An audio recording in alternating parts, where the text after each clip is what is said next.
Good morning mga ka-showbiz para sa ating latest update sa Barda, Barbie Fortesa at David Licauco.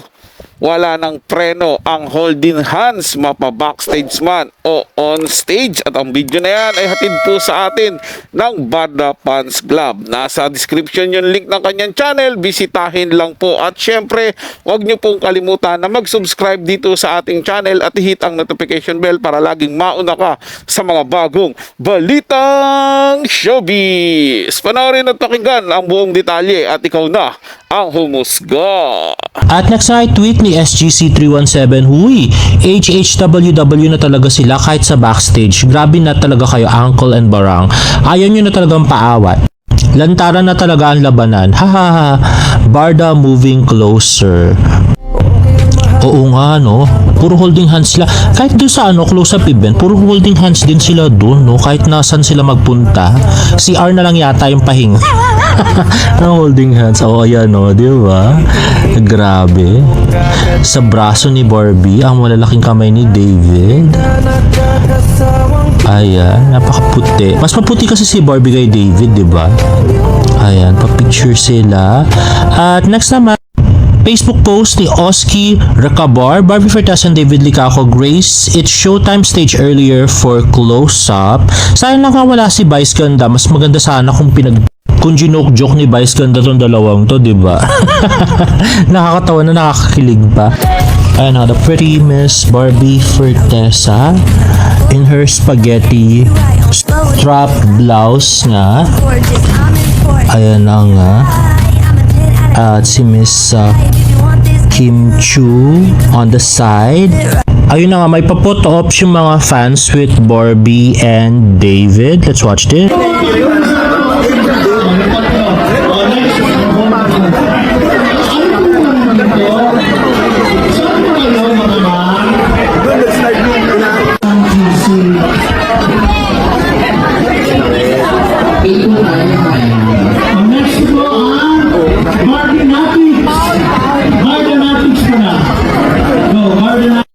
At next post ng close-up, yung masyadong close si Crush. Close-up Philippines, sinong kinilig sa moving closer version ng Barda? Let's watch this. Ay, gusto ko to, grabe, super linaw. Mapakit si David. Grabe. At ayun, ay pinalapit ni Barbie, grabe. At dinikitang ilong, o diba? Grabe. Tapang-tapang mo Barbie sa ganyan. Pagdating sa titigan, talo ka naman pala. At next ay post ni Lavender. Finish na talaga. Masyadong mapang-angkin yung paglagay ni Bibi ng arms niya sa shoulder ni V. Ngiting sumakses sa isa't isa yung mga ngiti nyo sa huli. Hahaha. Barda closer together. Let's watch this. Ay na, nose to nose ni Barbie at saka ni David. Grabe, super close na yan. Kiss na lang talaga yung kulang, nakakagigil. Oh, you know. Ayan, inangkin na nga si David. Kiss na lang talaga yung kulang. At si David na yung tumigil. Pero, ayun nga, may padila. Grabe, oh. Bakit may padila? Tweet nga ni Hope, ba't may padila, Uncle? Grabe, diba? Ay nako, ewan ko ba sa inyo dalawa, nakakagigil. So yun na nga mga ka-showbiz, no? Nakakakilig talaga silang tingnan na dalawa. At para sa akin at sa mga iba pang naniniwala sa relasyon ng Barda, in real life na yung relationship, happy tayo sa nakikita natin. Gayon pa man, meron lang po akong lilinawin na isang bagay kasi meron pong nag-comment doon sa nagkomento doon sa nakaraang video natin mga ka-showbiz, no? At sinasabi nila na may asawa na nga daw po si David Licauco. So ganito naman yung stance ko dyan para malinawan po tayong lahat. Kasi kung totoo po na meron ng asawa si David Licauco na itinatago lang, imposible naman na hindi lumabas yun at pagsigawan na hindi pwede ang ginagawa ninyo na ipaglapit si David Licauco at si Barbie Fortesa. Nandito ako yung misis niya. Di ba may ganun po sana mga ka-showbiz, pero wala pang lumalabas. Imposible naman na hindi rin siya nagseselos kung makikita niyang ganito ka-sweet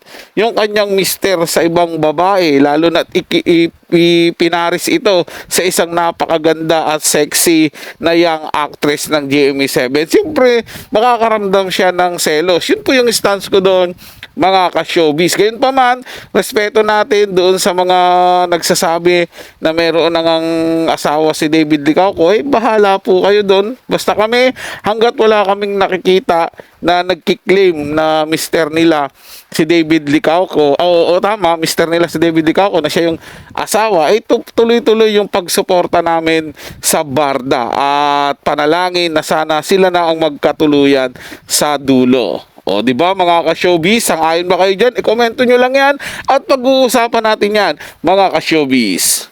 Para sa mga bagong balitang showbiz, ugaling tumutok dito sa ating channel at mag-subscribe at i-hit ang notification bell para laging mauna ka sa mga bagong balitang showbiz.